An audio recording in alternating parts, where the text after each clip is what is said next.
Did you feel like your instinct, like because your just basketball instinct has been that way since you started playing, or did you have like a period when you were younger where you felt like mentally like a switch flipped and you kind of figured it out?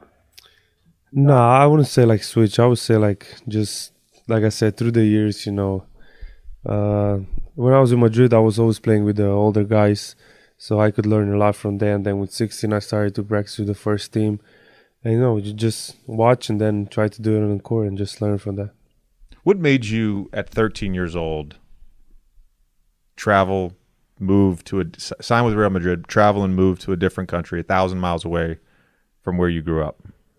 We use kilometers in Europe. No, I kid. It was a very tough decision, man. It was. I had to leave all my family, all my friends, the school I was there, everything, So I wasn't gonna go. And then just one day I woke up and I say I want to go, but like for 6 months I was saying no. And then one day I woke up, I said I want to go, and it didn't turn out bad. Can you do the math real quick? Do you know how many kilometers 1,000 miles is? I don't know, man. I think 1 mile is like 2.3 kilometers. Okay. If I'm not... So roughly 2,300 kilometers. Yeah, but okay. I think so. I don't know. All right. Did you have periods when you were there where you were... Because you were still so young, you didn't regret it at all? You just were like, fuck this? Let's say like first 3-4 months, it was really tough. I didn't know nobody.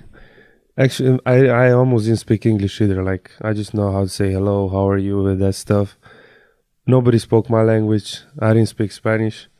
So it was really tough. And that's how I learned Spanish so quick. And in 3 months, I could speak Spanish like this because I would just listen. But it was really tough, In 3 months, I was like just doing nothing. Just be there, listen, be quiet, and just stay there. Can you sort of compare the NBA to maybe not just the ACB, but the Euroleague in general? And the Euroleague is probably the second best league in the world. Yeah. ACB, in terms of a national league, is probably the second best. So just kind of compare the two, the NBA between Europe. Well, I would say European basketball is more team basketball, more tactics basketball. But it's, it's very different because the court is smaller, the fouls are different, the rules are different, so everything's different, and you have less time.